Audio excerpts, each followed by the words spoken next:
안녕하세요. 저는 두돌된 딸을 키우는 40대 여자입니다. 평소 즐겨 듣는 채널에 제 사연이 소개될 거란 생각만으로도 괜스레 떨려오네요. 그럼 시작해 볼게요. 저와 남편은 10년 차 부부였습니다. 연애도 오래 했던 터라 느끼기엔 20년은 좋게 산 부부 같은 느낌이었어요. 풋풋 설렘 이런 단어와는 거리가 멀었지만 저희만 느낄 수 있는 특유의 그 편안함이 전 좋았어요. 남편과 전 자연 임신이 되지 않아 병원에 가서 검사도 받고 시험관 시술도 병행했지만 임신이 되지 않았어요. 거듭된 실망과 실패에 저흰 지쳐갔어요. 그럴 때마다 남편과 저는 서로를 보듬어 주었고 지난 10년 동안 크게 싸운 적이 없었죠. 그만큼 눈빛만 보아도 잘 알고 자신보다 서로를 위해 배려한다고 생각했어요. 남편과 저 사이엔 애틋함이 감미된 우정이 있다고도 생각했죠. 한없이 괜찮다며 잘 될 거라고 하는 남편과는 달리 아버님은 한없이 절 구박했어요. 친구들 이야기를 들어보면 이런 경우 어머님이 나서서 난리를 부리고 아버님은 한 발 물러서 지켜본다고 하던데 저희 시댁은 정반대였어요. 며느리 사랑은 가뿐히 버려버린 아버님은 고약하기가 하늘을 찔렀어요. 입만 떼셨다 하면 어쩜 그렇게도 주옥 같은 망언을 하시는지. 결혼 3, 4년 차까진 매번 아버님을 뵐 때마다 놀라움의 연속이었어요. 아버님의 한마디에 울고 웃던 전 어느새 결혼 10년 차가 되었고 이젠 아버님의 100마디도 가뿐히 받아치는 며느리가 되었어요. 애도 못 가지는 것이 음식간도 못 맞추는구나. 어느 것 하나 간이 딱 맞는 게 없어. 이걸 먹으라고 만든 게야? 그러게요. 제가 왜 그랬을까요? 진작 이혼시켰어야 했거늘. 내가 심성이 이렇게나 곱다. 너 같은 것도 며느리라고 내치지도 못하고 그 긴 세월을 네 꼴을 보고 살고 있는 걸 보니 말이다. 그러게요. 아버님이 못하시면 저라도 이혼하자고 했어야 했는데 제 심성이 고와서 그 모진 핍박에도 아버님이 부르시면 쪼르르 달려와서 또 이 꼴을 당하고 있네요. 저 고약한 것, 애도 못 가지는 것이 입만 살아서는 네 꼴 보니 밥도 안 넘어간다. 얼른 집으로 가. 아버님, 갈 때 가더라도 제가 차린 밥은 좀 먹고 갈게요. 오늘 아버님 아들도 늦는다고 해서 집에 먹을 것도 없단 말이에요. 애는 못 가지지만 배는 고파요, 저도. 제 입장에선 참다 터져 이제야 할 말을 하는 것이었지만 아버님 입장에선 이런 제가 되바라지다라고 생각하셨죠. 본인이 저에게 어떻게 했는지는 전혀 기억하시는 분이 아니니까요. 이런 상황이 저도 물론 좋을 리 없었어요. 그래서 연락을 피하거나 호출에 응하지 않으니 글쎄 아버님께서 저희 집으로 직접 찾아오시더라고요. 그 뒤에 저희 집에 일어난 일은 말하지 않아도 익히 잘 아시리라 믿어 의심치 않습니다. 아버님이 돌아가시고 난 뒤 집에 돌아온 남편이 화들짝 놀라며 이런 말을 했어요. 뭐야, 집에 도둑 들었어? 집꼴이 왜 이래? 구석구석 헤집으며 어찌나 딴지를 잘 거시는지. 그날 이후 전 아버님의 호출엔 그냥 응하는 것이 100배는 편하다는 결론에 도달하게 되었어요. 그 후 살기 위해 한마디씩 하다 보니 100마디도 받아치는 제가 되었더라고요. 제가 아버님의 말씀을 받아칠 때마다 어머님도 속이 시원하신지 표정이 꽤 밝으셨어요. 그러다 아버님이 역정을 내시며 자리를 뜨시는 날이면 저에게 엄지손가락을 치켜 세워주시곤 했죠. 이렇게 제 편을 들어주시는 어머님이 계셔 저도 참지 않고 할 말은 할 수 있게 된 것 같아요. 참 감사한 일이죠. 하지만 아무리 할 말은 다 하는 저일지라도 상처를 받지 않는 건 아니었어요. 특히 아버님의 말씀에 친정 부모님이 등장하는 날이면 울컥하는 마음에 말보다 눈물이 앞서곤 했어요. 그런 날이면 어김없이 어머님이 나서주셨어요. 내가 이런 말까진 안 하려고 했는데 난 도대체 이해가 안 되는구나. 사돈은 어떻게 너같이 애도 못 가지는 것을 시집 보낼 생각을 했는지. 나 같으면 시집은커녕 집 밖에도 못 나가게 했을 텐데 말이다. 적당히 좀 해요, 제발. 당신은 지겹지도 않아요? 했던 말 또 하고 또 하고. 당신 때문에 들어서려던 애도 떨어지겠어요. 애들 이대로 자식 한번 못 안게 되면 다 당신 탓인 줄 알아요. 그게 왜 내 탓이야? 딴 집 며느리는 셋씩이나 낳고도 또 임신했다고 하던데. 쟤는 병원 가서 시술인가 나발인가도 받으면서도 소식 없는 거 보면 모르긴 몰라도 몸에 문제가 있는 게지. 당신 정말 치매 검사라도 해봐야 하는 거 아니에요? 애들 당신 등살에 매년 검진받고 있는 거 정말 몰라서 그런 말 하는 거면 당장 내일 나랑 병원부터 갑시다. 당신 말대로 모르긴 몰라도 머리에 문제가 있어 보이니까요. 이 할망구가 지금 누구 편을 드는 게야?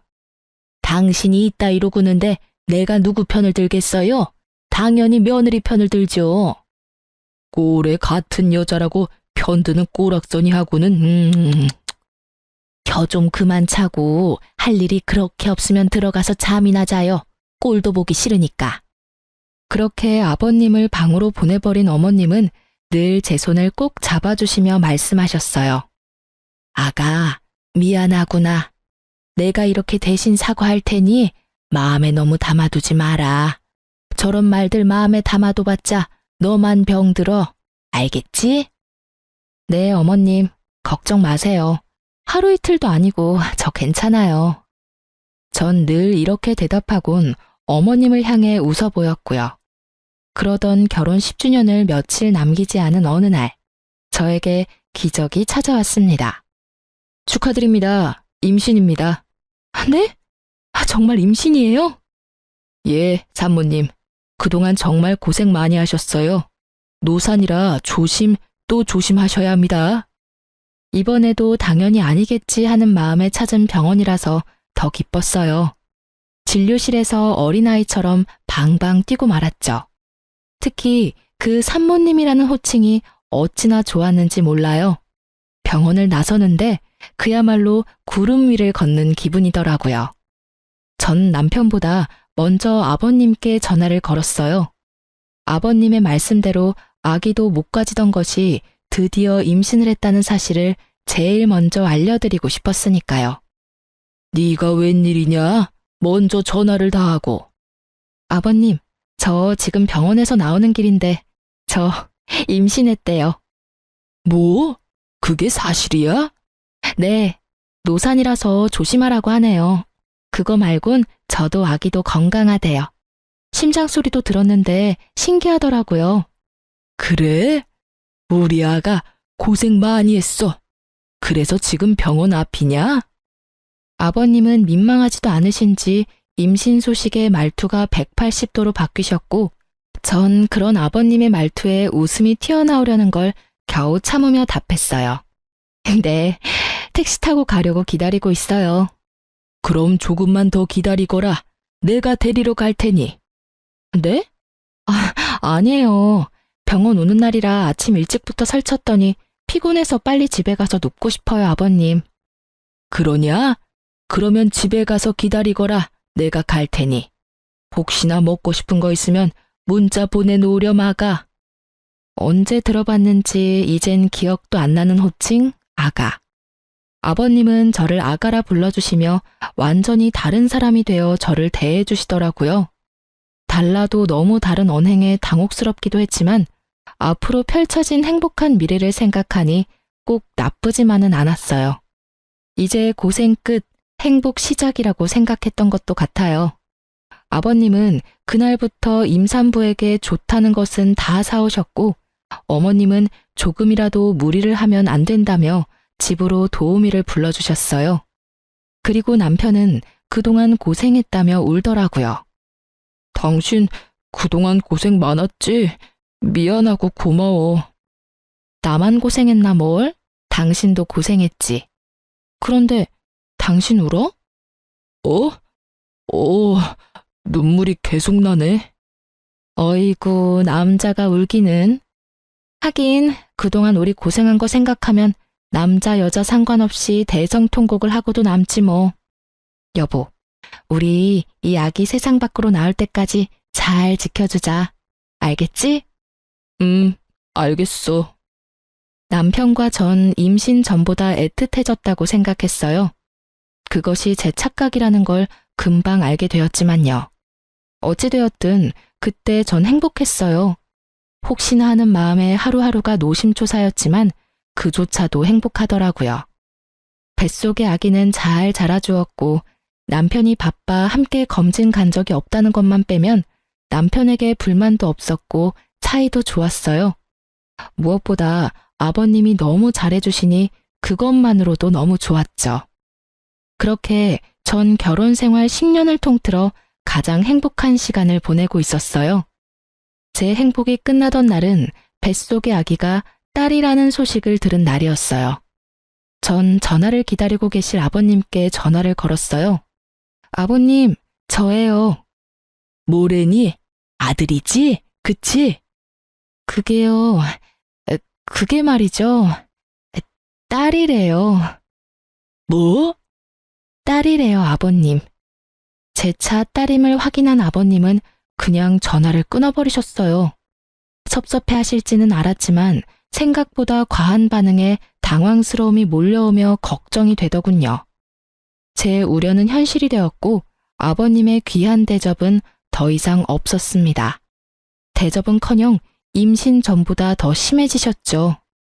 저도 상황이 그렇게 되니 더는 당하고만 있을 순 없겠더라고요. 제 아기를 지켜야 했으니까요. 너 당장 집에 좀 와서 일 좀 거들거라. 오늘 점심엔 해물탕이 먹고 싶으니 장도 좀 봐서 오고. 저번엔 꽃게가 적어서 영 별로더라. 이번엔 많이 좀 사오너라. 남으면 꽃게찜도 좀 하고. 죄송한데 저 못 가요, 아버님. 무엇이 어째? 저 노산이어서 조심해야 하는 거 아시잖아요. 저번에도 아버님이 부르셔서 갔다가 무리하는 바람에 밤에 배 뭉쳐서 혼났어요, 아버님. 앞으로 아버님이 아무리 부르셔도 안 갈 거니 그런 줄 아시고 저 기다리지 마세요. 누가 들으면 아주 큰일이라도 한 줄 알겠구나. 그리고 임신했을 때일수록 많이 움직여야 한다. 잔말 말고 얼른 오지 못해? 네, 전 안 갈 거예요. 그리고 저 노산이라고 조심해야 한다고 집 밖에도 웬만하면 나가지 말라고 하신 건 다름 아닌 아버님이셨잖아요. 그땐 네 뱃속의 아기가 아들인 줄 알았을 때의 얘기고 지금은 상황이 많이 달라지지 않았느냐? 내가 왜 낳아봤자 아무짝에 쓸모도 없는 딸까지 신경 써야 하느냐 이 말이다. 정말 너무하세요, 아버님. 딸이든 아들이든 다 똑같은 아버님 손주라고요. 어떻게 이렇게까지 변하세요? 처음엔 그렇게 귀하게 대해주시더니 이젠 온갖 굳은 일은 다 시키시잖아요. 그때 이야기는 꺼내지도 마라. 그 뱃속에 든 것이 딸인 줄도 모르고 몸에 좋다는 것 다 갖다 먹인 거 생각하면 장기가 다 꼬이는 기분이니까. 아, 그러세요? 그럼 제가 더더욱 하면 안 되겠어요, 아버님. 딸이나 가진 제가 아버님 앞에서 얼쩡거리다가 진짜 아버님 장기라도 다 꼬여버리면 어째요? 뭐야? 너 지금 나한테 악담 퍼붓는 게야? 아니요. 진심에서 나오는 걱정이에요. 그럼 저 배가 또 뭉쳐서 쉬어야겠어요. 들어가세요, 아버님. 전화를 끊어버린 전 아버님이 또 찾아오시진 않을까 걱정스러웠지만 다행스럽게도 어머님이 잘 막아주셨는지 그런 걱정은 덜 수 있었어요. 하지만 혹시나 하는 상황이 있을 수도 있으니 남편에게도 말을 했어요. 여보, 잠깐 얘기 좀 해. 중요한 얘기야? 내일 하면 안 될까? 나 오늘 좀 피곤한데. 중요한 이야기야. 저의 단호함에 남편은 귀찮아 죽겠다는 얼굴로 제 옆에 앉더군요. 뭔데? 당신이 아버님께 전화 좀 해줘. 우리 아기 여자인 거 아시고 나선 나한테 또 시작하셨어. 아니, 더 심해지셨어. 노산이라고 또 조심해야 한다고 난리치실 때는 언제고 요즘엔 틈만 나면 불러서 일 시키신다고. 오늘 또 전화 와서 난리치시길래 난 앞으로 못 간다고 그랬으니까 당신이 전화해서 무사히 출산할 때까지 나 좀 괴롭히지 마시라고 해줘. 당신이 못 간다고 했으면 됐지. 나까지 굳이 전화해서 그런 말을 해야 해? 당신 기억 안 나? 임신하기 전에 내가 아버님이 오라는 거 무시했다가 우리 집에 찾아오셔서 냉장고 안 다 뒤집어 놓으시고 옷장 다 헤집고 심지어 욕실 수건까지 다 꺼내서 다시 빨라고 하셨잖아. 혹시나 이번에 또 찾아오셔서 그러시면 어쩌냐고. 지금은 홀몸도 아닌데. 알겠으니까 그만 좀 해. 나 오늘 진짜 힘들었어. 요즘 계속 야근하는 거 알잖아. 제발 나 좀 쉬자, 어? 그래, 알겠어. 내일 꼭 전화 드려. 남편의 무관심에 가까운 태도가 마음에 들지 않았지만 정말 피곤해서 저러는가 보다 했어요. 하지만 남편의 무관심엔 이유가 다 있었더라고요. 그 이유는 며칠 뒤 퇴근하고 돌아온 남편의 손에 있었어요. 이게 다 뭐야? 내가 묻고 싶다. 이게 다 뭐야? 이 남자 누구냐고. 남편이 건넨 것은 낯선 남자 품에 안겨있는 저의 모습이 찍힌 사진이었습니다. 당황스러웠죠. 아무리 보아도 처음 보는 남자의 품에 아무리 보아도 저인 여자가 안기다시피 기대어 있었으니까요. 나도 몰라. 이 여자는 내가 맞는데 이 남자는 나도 누구인지 몰라. 진짜야. 당신 지금 그걸 말이라고 해? 솔직히 말하라고. 나 진짜 억울해. 당신 나랑 산 세월이 얼만데 날 몰라? 내가 당신 두고 바람필 여자야? 그러니까 설명을 해보라고. 이 남자는 누구인지, 왜 이러고 있는 것인지. 나도 말하고 싶어. 그런데 진짜 아무 생각도 안 나는 걸 어떻게 해? 크게 당황한 저는 아무 생각이 떠오르지 않았어요. 그저 억울하다는 생각밖에 들지 않았어요. 전 손톱을 물어뜯으며 사진 속 상황을 떠올리려 했었고, 그런 저를 보던 남편은 충격적인 말을 꺼냈어요. 당신, 솔직하게 말해봐. 뱃속의 아기 내 자식이 맞긴 해? 뭐?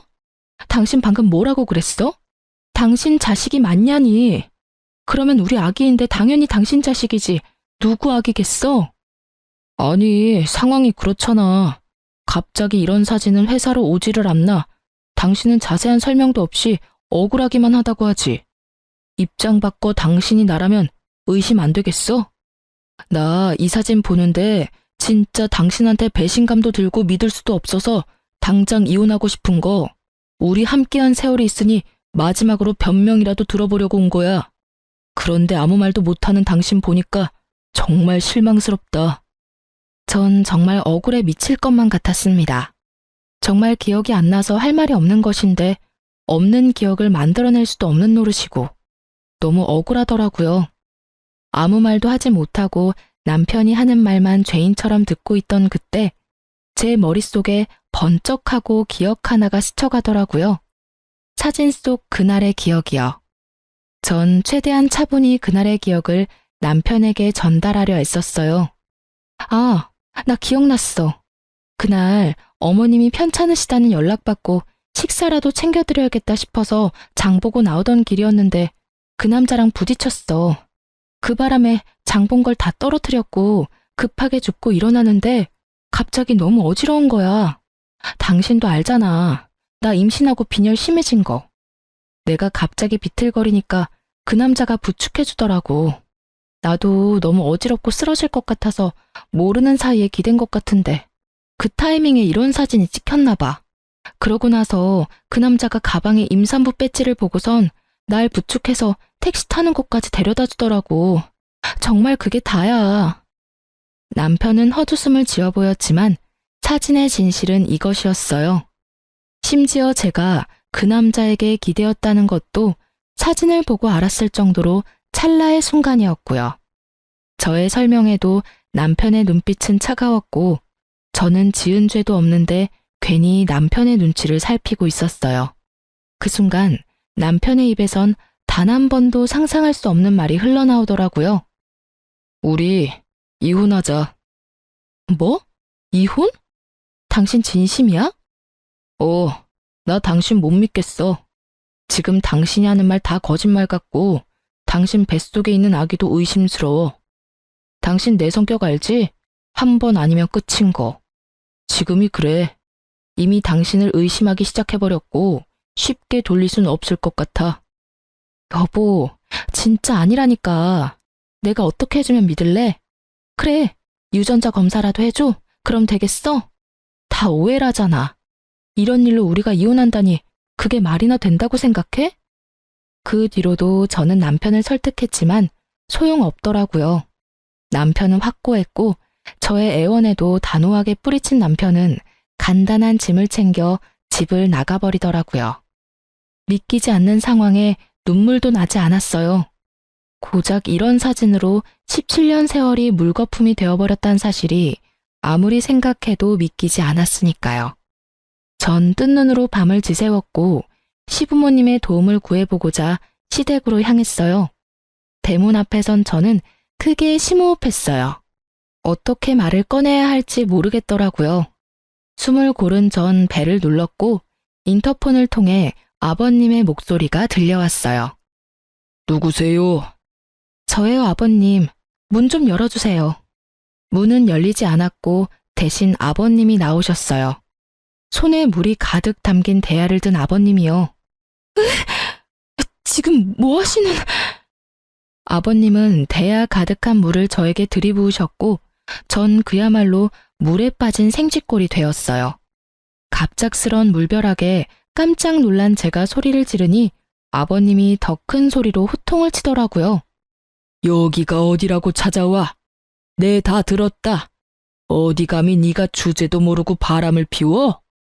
아버님, 그게 오해예요. 10년을 보셨으면서 모르시겠어요? 난 모른다. 그러니 썩 꺼져.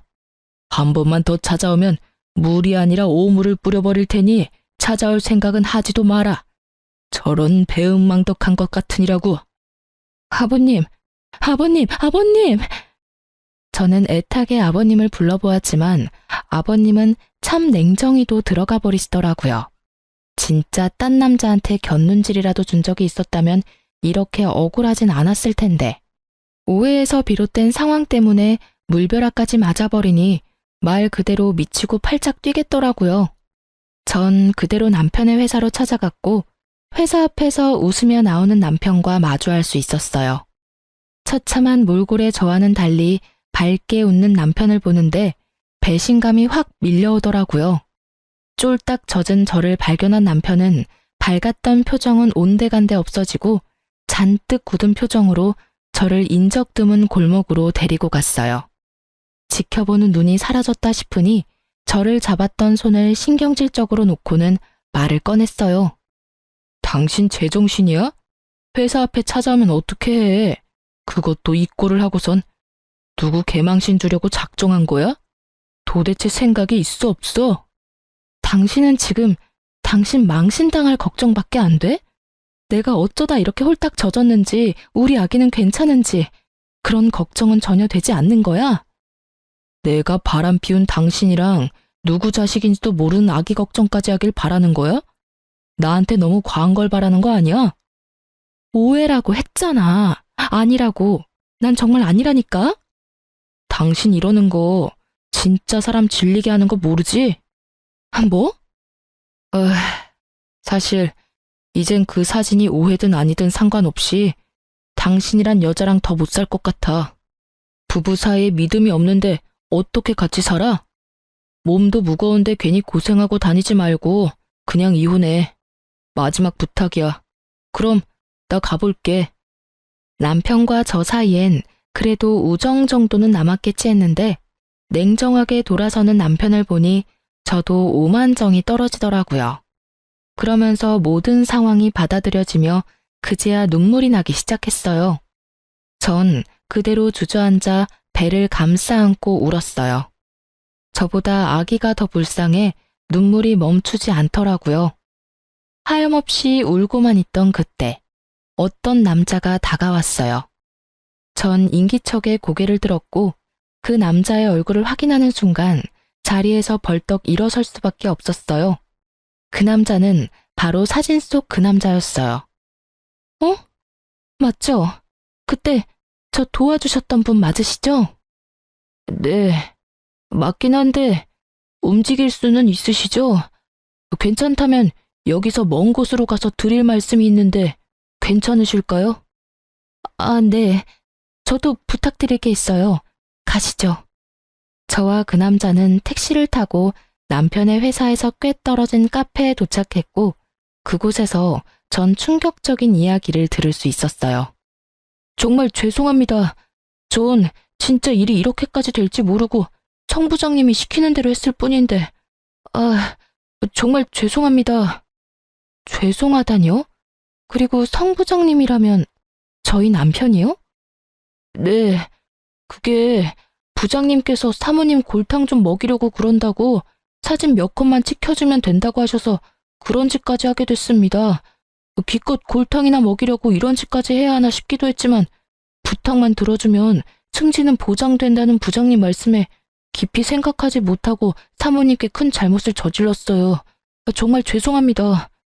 그러니까 남편이 부탁해서 일부러 저한테 접근하셨단 말씀이세요? 네.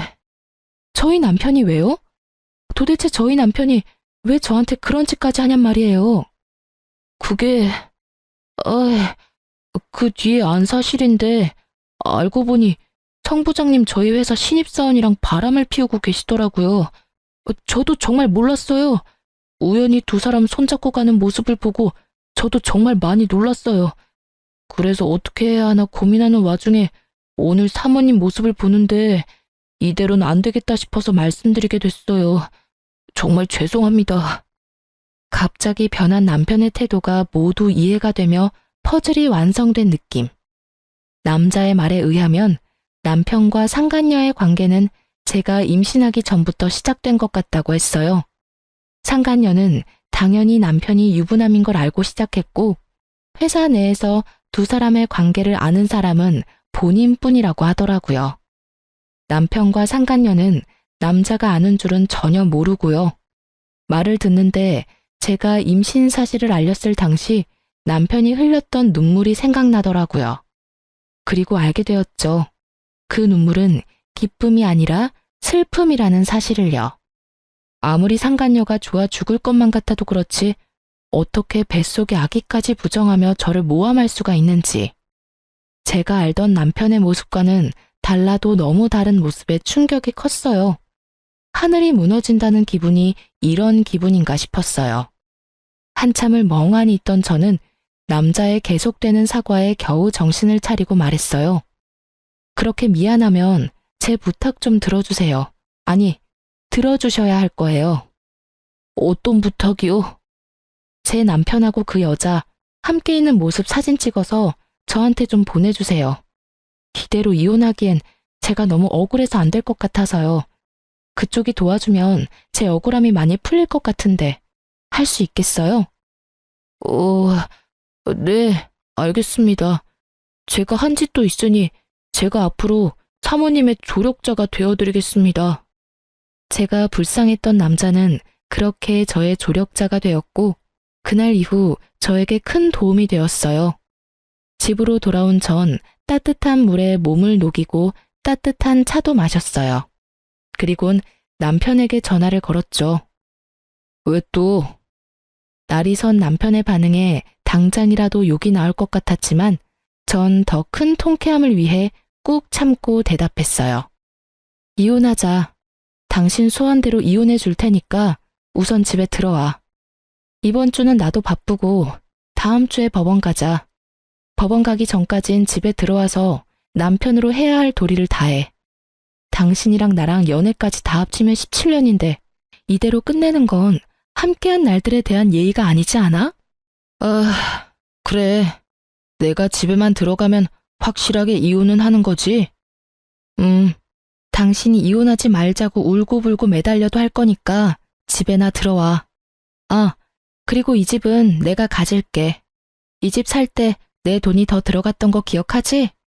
나머지 당신 돈은 내가 10년 동안 당신 집에 일해준 노동비, 일시불로 결제했다고 생각해.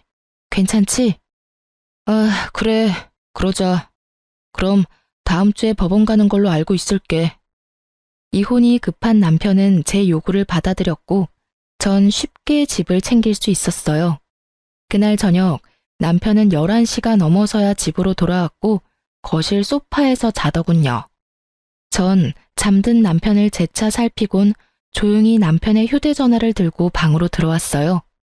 당연히 비밀번호가 설정되어 있었지만 문제가 될 것이 없었어요. 저에겐 든든한 조력자가 있었으니까요. 저의 조력자는 제가 비밀번호 때문에 고민하자 자신에게 맡겨달라 하더니 하루 종일 남편을 쫓아다닌 것인지 그날 저녁 비밀번호를 알아내 알려주더라고요. 그 덕분에 저는 남편의 비밀번호를 손쉽게 풀어 증거를 수집할 수 있었어요. 문자를 살펴보던 저는 예상치 못한 대화를 보게 됐어요.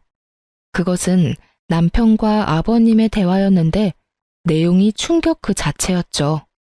알고 보니 아버님은 남편에게 여자가 생긴 것을 진작 알고 계셨고 제가 임신을 하니 정리하라고 하셨다가 뱃속의 아기가 딸임을 아시곤 저희의 이혼을 부추기다 못해 저를 모함할 계획까지 친히 세워주셨더라고요. 대화를 나눈 시간을 보니 주로 어머님이 주무실 때였고 통화는 주로 어머님이 문화센터에 계실 시간에 한 것을 보아하니 오로지 두 사람의 계획임을 알 수 있었죠. 여자한테 미쳐서 자식을 부정하는 남편이나 손자한테 미쳐서 며느리를 함정에 빠뜨리는 아버님이나 정상이 아니기는 매한가지였죠. 어쩜 그렇게 뻔뻔할 수 있는지. 사건의 전말을 다 알게 된 저는 분노의 힘으로 차곡차곡 증거를 모았고 법원에 갈 때쯤에 증거가 차고도 넘치는 상태가 되었어요. 결전의 날이 되었고 전 남편과 함께 법원으로 들어가기 전 카페에 들러 마지막 인사를 나누기로 했죠. 나 같은 놈 있고 행복하게 잘 살아. 남편 놈은 인재야 죄책감이라도 느껴지는 것인지 눈물을 글썽이더라고요.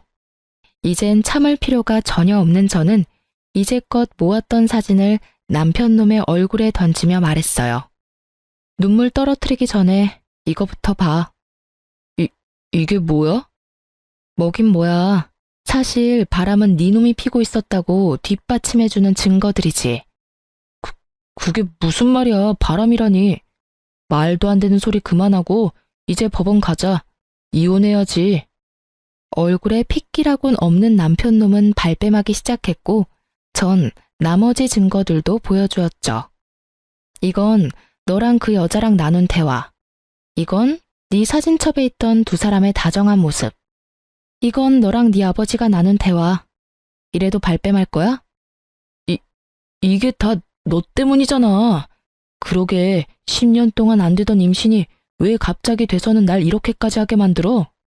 그냥 임신을 이유로 이혼하게 됐으면 얼마나 좋았냐고. 왜 임신으로 내 발목을 잡냐고. 사실 진심 어린 사과를 했다면 위자료만 받고 이혼해 주려고 했어요. 17년이란 세월이 저의 마음을 약하게 만들었거든요. 하지만 끝까지 제 탓을 하는 남편을 보니 제가 약해질 필요가 없음을 깨달았죠. 무릎을 꿇고 싹싹 빌어도 모자랄 판국에 이 와중에도 내 탓을 한다고? 이제 보니 너 아버님을 많이 닮았네. 아주 뻔뻔하기가 하늘을 찌르고도 남겠어?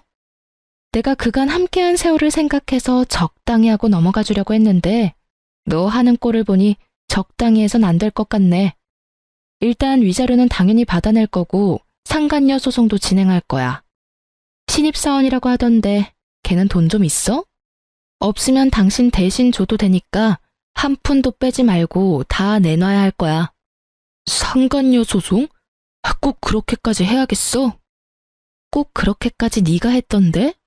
그러게 왜 이런 상황까지 만들어. 차라리 솔직하게 말했으면 이런 상황까진 오진 않았을 텐데. 어찌되었든 네가 원하는 이혼은 해줄 테니 돈 아끼지 말고 전부 내놔. 남편 놈은 저의 뜻대로 다 해줄 수밖에 없었고 그렇게 전 성공적으로 이혼을 할 수 있게 되었어요. 위자료가 입금되던 날 전 모든 증거를 남편의 회사로 보내버렸고 그냥 외도 사실도 공분을 살 짓인데 임신한 아내를 모함까지 하며 이혼하려고 했던 사실이 부장이라는 타이틀에 제대로 먹칠을 해버린 거죠. 회사에서 당장 해고 조치가 이루어졌고 두 사람은 사내 직원들의 입소문에 오르내리며 아주 화려한 퇴사를 하고 말았죠. 남편의 뻔뻔함이 부른 결과가 꽤 만족스럽더라고요. 자기 아들이 회사까지 쫓겨나는 상황이 되어버리자 전 시부가 머리 끝까지 화가 난 채로 왔어요. 이런 상황을 예상했던 저는 친정아빠에게 한동안 함께 있길 미리 부탁했고 드디어 제 한을 풀 날이 왔다고 생각했어요. 아무것도 모르는 전 시부는 현관문을 두드리며 온갖 욕을 퍼부어대셨고 아빠는 현관문을 열자마자 며칠 전부터 채워두셨던 물 양동이를 아버님의 머리 위로 부어버리셨어요. 그리곤 제가 들은 말을 그대로 돌려주셨죠. 썩 꺼지지 못해? 여기가 어디라고 찾아와서는 남의 집 귀한 딸한테 욕짓거리야 욕짓거리가. 다시 한번 찾아왔다간 물이 아니라 오물을 확 뿌려버릴 테니 2번 다신 찾아올 생각도 하지 마. 당장 꺼져! 풍채가 남다른 아빠의 호통에 전 시부는 겁에 질려 달아나더군요. 얼마나 무서우셨으면 발이 꼬여 2번이나 넘어졌는데도 벌떡 일어나 꽁지 빠지게 도망가시더라고요. 아버님이 다녀가시고 며칠 뒤 많이 수척해진 모습의 어머님도 찾아오셨어요. 어머님은 저에게 무릎을 꿇으시곤 용서를 구하시며 우시더라고요. 아가, 내가 대신 사과하마. 내가 자식을 잘못 키워서 네가 이런 몹쓸 짓을 당했어. 어머님, 이러지 마세요. 일어나세요. 아가, 네가 믿을지 모르지만 난 정말 몰랐단다. 2사람이 그런 경악할 일을 꾸미고 있을 줄은 상상도 못했어. 알고 있어요. 그러니까 제발 일어나세요, 어머님. 저의 부탁에 어머님은 일어나셨고 저는 그런 어머님을 모시고 집안 소파에 앉혀드렸어요. 저의 손을 잡고 한참을 우시던 어머님은 어느 정도 진정이 되셨는지 목을 가다듬고 말을 꺼내셨어요. 나도 변호사 선임해서 이혼 진행하고 있어. 너한테 무슨 짓을 했는지 듣는데 도저히 그 영감이랑 살 수가 없겠더라고. 남은 세월이라도 편하게 살아보련다. 실버타운도 다 알아봐 놨어. 이혼이요? 그리고 실버타운이라니 비쌀 텐데 어머님 돈 있으세요? 돈? 돈이야 많지. 네가 몰라서 그러는데 우리 집 재산 대부분이 내 명이란다. 네? 저는 놀랬고 어머님은 웃으셨죠. 알고 보니 어머님의 친정이 갑부였다고 하더라고요. 그래서 지금 시댁 재산은 거의 어머님의 것이고 시부는 어머님의 등골을 파먹으며 그간 사셨다고 했어요. 그러면서 통장 하나를 내미시더라고요. 이거 너 임신했다고 했을 때부터 준비해뒀던 거야. 상가 정리한 돈인데 출산 선물로 주려고 했더니 이렇게 주게 되는구나. 어머님, 이거 금액이 너무 큰데요. 요즘 애 하나 키우는데 드는 돈이 얼만지 아니? 우리 집에 시집 와서 10년 동안 상처받은 마음에 대한 치료비라고 생각하고 받아. 그럼 나는 이만 가보마. 그리고 앞으로 나한테도 연락하지 말거라. 이미 끝난 인연 계속 만나봤자 나쁜 기억밖에 더 나겠니? 행복하게 지내려 마가야. 어머님은 끝까지 저의 편에 서주셨고 어머님은 제가 연락할 수 없게 번호까지 바꿔버리셨어요. 이렇게 다 끝난 것이라 생각했는데 남편과 상간녀가 차례대로 찾아왔어요. 먼저 찾아온 것은 남편이었는데 이전과는 완전히 달라진 태도를 보이더라고요. 여보, 내가 다 잘못했어. 내가 미쳤었나 봐. 갑자기 이러는 이유가 뭐야? 그냥 문득 내가 미쳤었다는 생각이 들더라고. 우리 귀한 아기까지 버리고 그깟 여자가 뭐라고. 내가 그러면 안 되는 거였는데 나 진짜 반성 많이 했어. 나 한 번만 용서해주면 안 돼? 너 어머님 이혼하신다는 사실 알았구나? 그래서 이러는 거지? 아니야. 내가 널 모르니? 네 아버지도 어머님께 쫓겨날 것 같으니까 나한테 와서 이러는 거겠지. 이젠 좀 솔직해지지 그래? 그게 사실은 당신 말이 맞아. 2분 이혼하셨는데 아버지는 거의 가진 것도 없이 쫓겨나셨어. 거기다 나까지 쫓아내시더라고. 그래도 자식이라곤 나 하나밖에 없는데 어떻게 이러실 수가 있어. 정말 너무하셨잖아. 그렇지 않아? 그걸 왜 나한테 와서 물어? 네가 그렇게 좋아 죽고 못 사는 여자한테 가서 묻지. 그 여자랑은 진짜 헤어졌어. 상간녀 소송당하더니 애가 미쳐버리더라고. 그래서 이건 아니다 싶었는데 회사 잘리고 나선 연락도 안 돼. 뭐 어차피 헤어지고 당신한테 돌아오려고 했는데 잘 됐어. 사연을 들으며 바람 피운 남자들이 뻔뻔하게 굴 땐 저게 진짜일까? 하는 생각이 들었는데 그게 진짜이더라고요. 어쩜 이런 한심한 생각을 당연하다는 듯이 하는 것인지 한편으론 대단하다는 생각까지 들더라고요. 정신 좀 차려. 네가 다시 돌아온다고 하면 내가 두 팔 벌려 환영할 줄 알았어? 그 자신감은 도대체 어디서 나오는 거니? 뭐? 당신 나 없으면 꼼짝없이 우리 아기 혼자 키워야 하는데 자신 있어? 자신 없을 건 또 뭐야? 난 자신 있는데? 그리고 이제 와서 우리 아기? 네 자식 아니라고 할 때는 언제고 어디 뻔뻔하게 아기를 내세워. 나 진짜 침이라도 뱉고 싶은 걸 겨우겨우 참고 있거든? 그러니까 당장 좀 꺼져. 태교에 엄청나게 방해되니까. 뭐? 꺼져? 웃기지 마. 나 당신이 허락할 때까지 한 발짝도 안 뗄 거니까. 잊지 마. 여기 내 집이야. 그리고 나 지금 경찰에 신고할 거거든? 질질 끌려가도 괜찮으면 계속 있어. 난 상관없으니까. 전 남편이 보는 앞에서 112를 눌렀고 남편은 겁이 났는지 걸음아 나 살리라고 하고 도망가더라고요. 어쩜 도망치는 꼴이 전시부와 똑같은지 피는 못 속인다라고 생각했네요. 그렇게 전 남편을 보내고 나니 그 다음엔 상간녀가 찾아왔더라고요.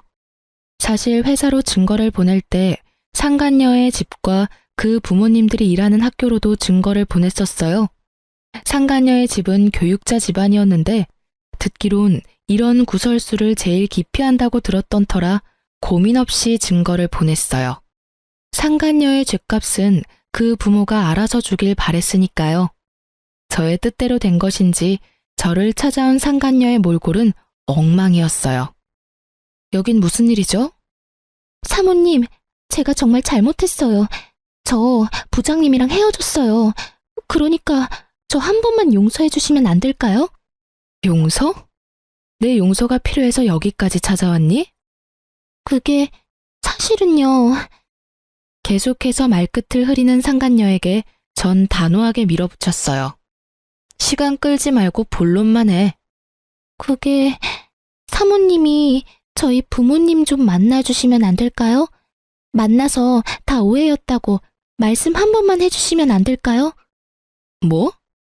저 회사에서도 잘리고 집에서도 쫓겨났어요. 친구들 사이에서도 소문이 퍼져서 갈 데도 없다고요. 사람 하나 살리는 셈 치고 저희 부모님 만나서 사모님이 저랑 부장님 사이 오해했었다고 한마디만 해주시면 안 될까요? 말도 안 되는 부탁을 하는 상간녀를 보는데 헛웃음이 나더라고요. 남편이나 상간녀나 생각이 어쩜 이렇게도 없는지. 그야말로 뻔뻔한 환상의 커플이다 싶었어요. 야, 생각을 좀 해봐. 내가 그런 부탁을 들어줄 것 같아? 제발요. 제가 이렇게 빌게요. 이렇게 빌든 저렇게 빌든 난 그 부탁 절대 들어줄 생각 따위 없어. 내가 웬만하면 뱃속에 아기도 있고 해서 이 정도 선에서 끝내주려고 했거든? 남의 인생 망쳐봤자 뭐 하겠어. 그렇다고 해서 내 인생이 돌아오는 것도 아닌데. 그런데 너 이러는 꼴을 보니 안 되겠다. 이미 저한테 할 수 있는 건 다 하셨잖아요. 아직 더 하실 게 남았어요? 남았지. 지금까진 네가 가진 것들이 사라졌지? 앞으론 네가 가질 것들을 사라지게 할 거야. 난 앞으로 널 평생 쫓아다니면서 네가 한 짓들 다 알리고 다닐 거야. 네가 다시 취직을 하면 그 회사에 찾아가서 다 알릴 거고, 네가 결혼을 하면 그 결혼식장에 찾아가서 그 결혼 망쳐버릴 거야. 알겠어?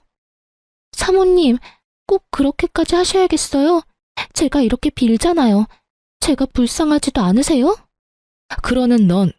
그러는 넌 내가 불쌍하지도 않았어? 내 뱃속의 아기는 안 불쌍하더니? 그게... 여기서 울고 있지 말고 얼른 나가. 너희 부장님한테 했던 것처럼 너도 경찰에 신고해버리기 전에 내 눈앞에서 썩 꺼져. 끝까지 몰린 상간녀는 결국 울음을 터뜨렸고 전 꼴도 보기 싫어 상간녀를 내쫓아 버렸어요. 사실 상간녀에게 말한 것처럼 평생 쫓아다닐 생각은 없어요. 저런 사람에게 제 남은 평생을 바쳐 복수하고 싶은 맘도 추호도 없으니까요. 다만 제가 그렇게 말함으로써 앞으로 상간녀에게 있을 축복의 날에 단 1초라도 불행을 줄 수 있다면 그걸로 족할 것 같았어요. 이로써 저의 복수는 끝이 났어요. 조력자에게 들은 말론 전 남편은 전 재산을 모아 시부와 함께 작은 집에 새들어 살고 있다고 하더라고요. 취업 준비는커녕 전화번호도 바꾸고 자취를 감춰버린 어머님을 찾아 헤매는데 온 시간을 허비하고 있다고 하네요. 아직 정신 차리려면 멀었다고 느꼈어요. 아마 지금 얻은 그 집에서 벗어날 순 없을 거예요. 한평생 어머님의 등골만 빼먹은 전 시부와 상간녀의 위자료까지 대신 주느라 통장이 텅텅 비어버린 전 남편. 그 둘이 함께 좁은 집에서 오손도손 살아보라죠 뭐. 전 많은 일을 겪었던 터라 걱정이 많았는데 우려와는 달리 무사히 출산했습니다. 진통만 7시간을 하고 결국 제왕절개를 하게 되었을 땐 좀 억울하기도 했지만 딸을 보는 순간 그 억울함이 눈 녹듯 사라지더라고요. 처음 딸을 안던 그 순간이 아직 기억에 생생하네요. 혼자 애를 낳아 키우겠다는 저를 보며 부모님은 강하게 반대하며 우려를 표하셨지만 요즘은 손녀 바보가 다 되셨어요. 딸이 제 어릴 적 모습과 똑 닮았거든요. 그래서 그런지 그렇지 않아도 사랑스러운 딸이 더 사랑스러워요. 그리고 전 요즘 친정에서 지내고 있어요. 처음엔 몸조리만 하고 나갈 예정이었는데 부모님의 반대로 친정에 눌러 앉게 되었어요. 아무리 부모님이라지만 폐를 끼치는 것 같아 고민했는데 요즘 부모님이 딸을 보며 행복해하시는 모습을 보니 괜한 고민이었단 생각이 들어요. 100일의 기적을 기다리던 때가 엊그제 같은데 어느새 제 딸은 2번째 생일을 치렀어요. 저번 주부턴 어린이집도 다니고 있고요. 작은 등에 매달린 큰 가방이 어찌나 귀여운지. 그런 딸의 모습이 요즘 저의 웃음 버튼이랍니다. 이제 저도 다시 세상에 나가보려고 해요. 그래서 요즘 딸이 어린이집 간 사이에 상가를 보러 다니고 있어요. 아파트 상가에 작은 반찬 가게 하나 차리면 좋을 것 같더라고요. 다른 건 몰라도 10년이 넘도록 시부의 까다로운 입맛을 맞춰 요리하다 보니 음식 하나는 기가 막히게 잘 만들거든요. 이혼할 당시 그런 생각을 많이 했던 것 같아요. 나 혼자 잘할 수 있을까? 혹시라도 딸이 날 원망하면 어떡하지? 이런 생각이요. 아직까진 딸의 생각은 알 수 없지만 다른 한 가지는 분명하게 말할 수 있어요. 전 혼자 잘해왔고 앞으로도 잘할 자신이 있어요. 생각지 못한 일이 생겨나 힘이 들 때도 있겠지만 그조차도 잘 이겨낼 자신이 차고도 넘쳐요. 이렇게 요즘 전 행복하답니다. 자존감이 바닥을 기던 예전보다 지금이 훨씬 더 행복해요. 앞으로도 더 행복할 거고요. 이로써 길었던 제 사연은 끝이 났네요. 저의 긴 하소연과 같은 사연 들어주셔서 감사합니다.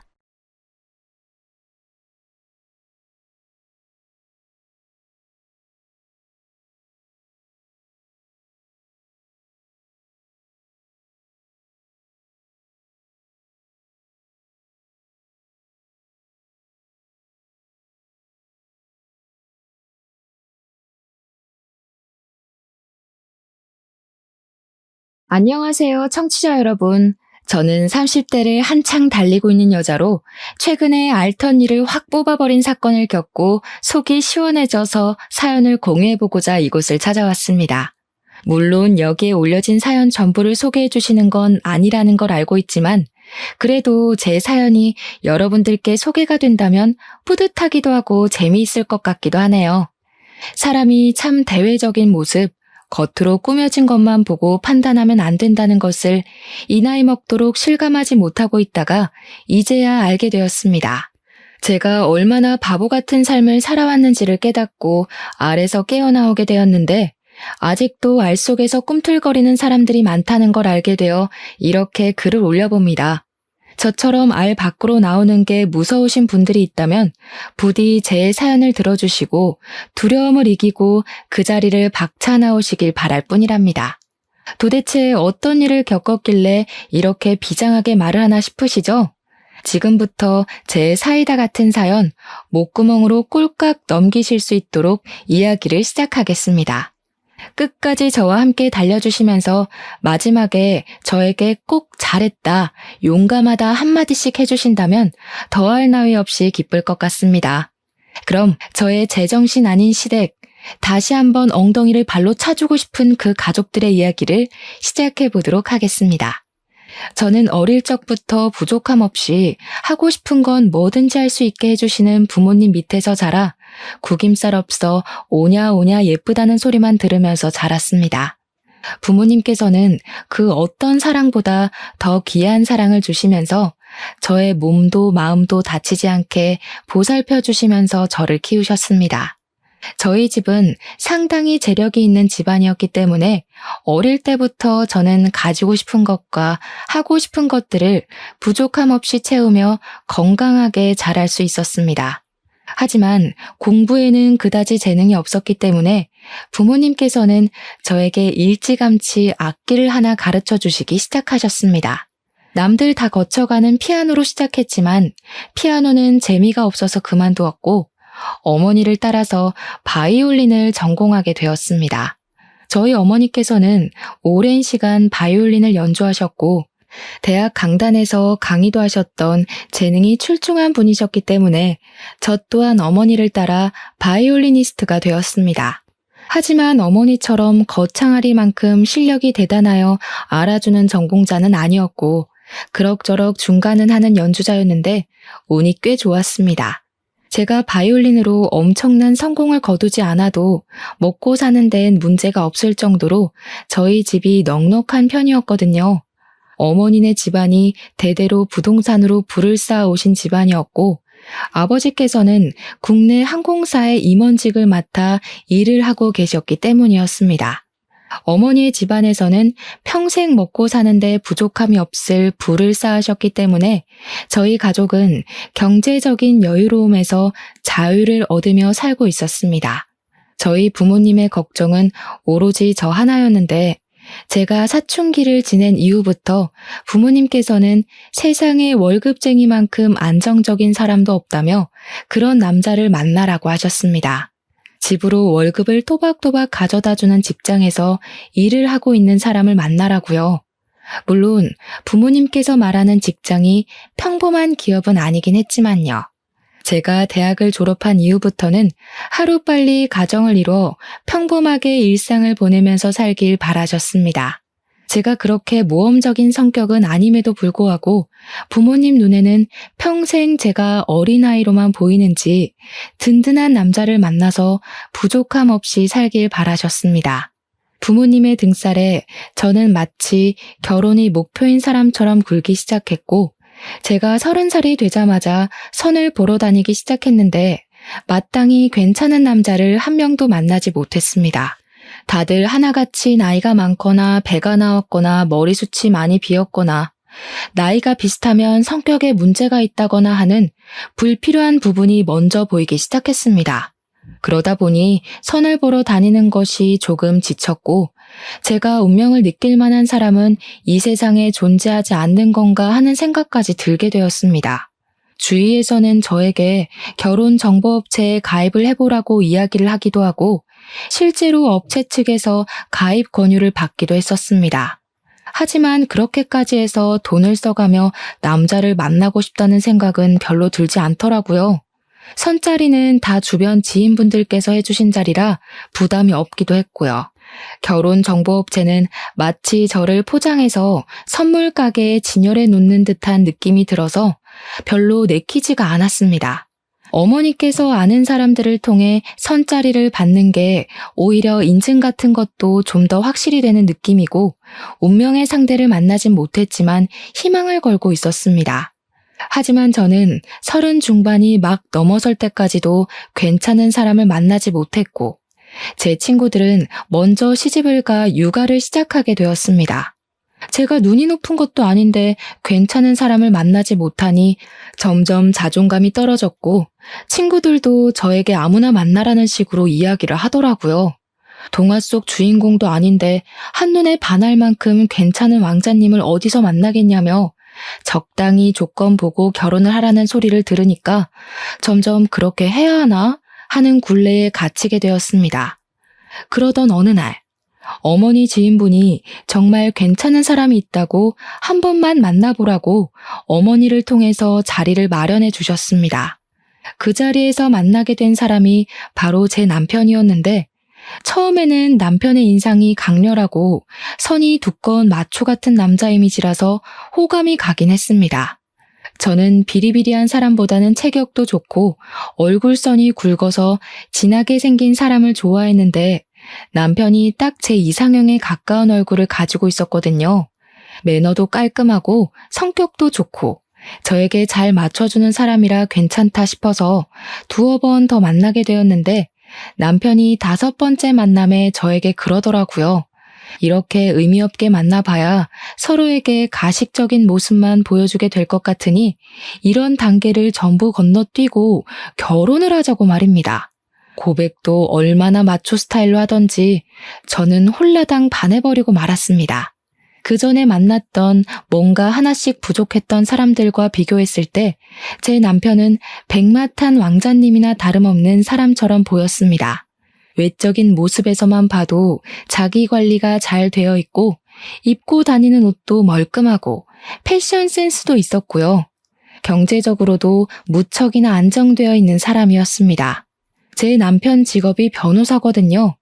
제가 만났던 그저 그런 회사에 다니는 사람들과는 비교가 되지 않는 직업이었습니다. 이 남자보다 괜찮은 남자가 나타날까 고민도 되었고, 제 나이가 35살을 넘어가는 시점이었기 때문에 조바심이 나기도 했고요. 무엇보다 제가 철이 좀 없는 스타일이라 탱자탱자 놀기만 했고, 바이올린만 그나마 열심히 하긴 했는데 바이올린으로 성공하지도 못했거든요, 사실. 영혼을 실은 그런 실력을 가진 사람은 아니라서 유명한 연주가도 아니었고 평범한 교향악단에 소속되어 있는 사람이었어요. 남편은 저에게 저 하나 먹여 살릴 능력은 되니까 같이 살자고 이야기를 하는데, 우리 집에서도 제가 빨리 결혼을 하길 바라기도 했고 친구들도 그렇고 그냥 충동적으로 결혼합시다 하면서 고개를 끄덕이게 되었습니다. 결혼을 하기로 했다고 집에 이야기를 하니까 당연히 부모님께서는 너무나도 좋아하셨죠. 거기다가 직업이 변호사라고 하니 평생 돈 걱정은 없겠다고 하셨고요. 남편이 저희 집에 찾아와서 인사를 드리는데 아버지께서도 법조계 쪽으로 아는 분들이 꽤 많으셨기 때문에 남편에게 이것저것 물어보셨습니다. 자네는 어디 로펌에서 일을 하고 있나? 상속 전문? 기업 전문?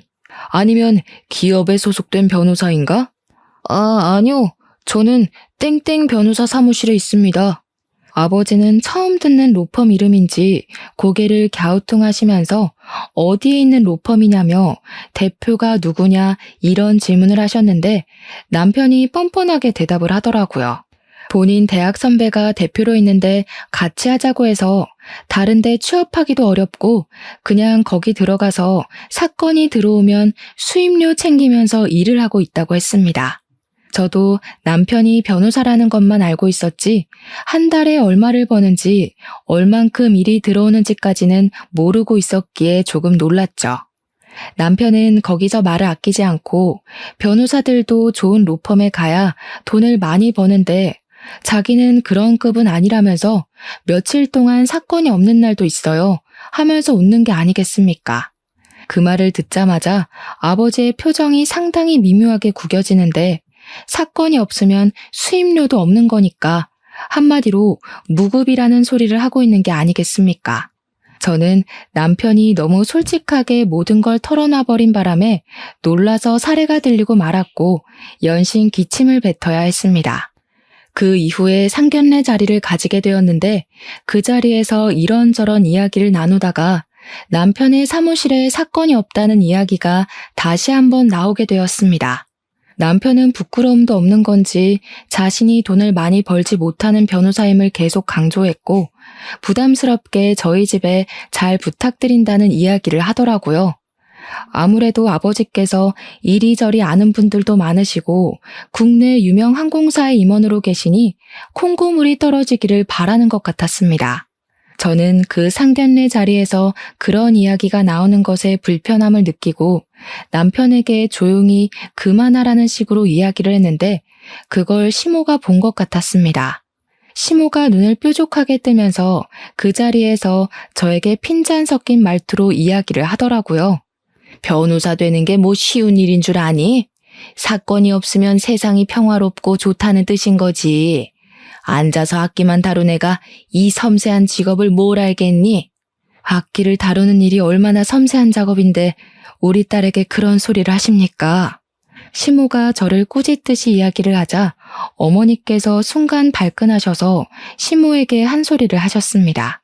웃기게도 저를 잡아먹을 듯이 이야기하던 시모는 어머니께서 개입을 하자 바로 깨갱하시면서 서둘러 다른 주제로 말을 바꾸시더라고요. 어머니께서는 은근히 불편해하시고 시모는 눈치를 보는 상황이 지속되었지만 상견례 자리인 만큼 결혼에 대한 이야기를 나눠야 했기에 아버지와 시부는 조율을 하셨습니다. 결혼식은 어디서 할지, 손님이 몇 명이나 올지, 청첩장은 얼마나 찍을지 그런 상투적인 이야기가 오가고 식사 자리가 마무리되었습니다.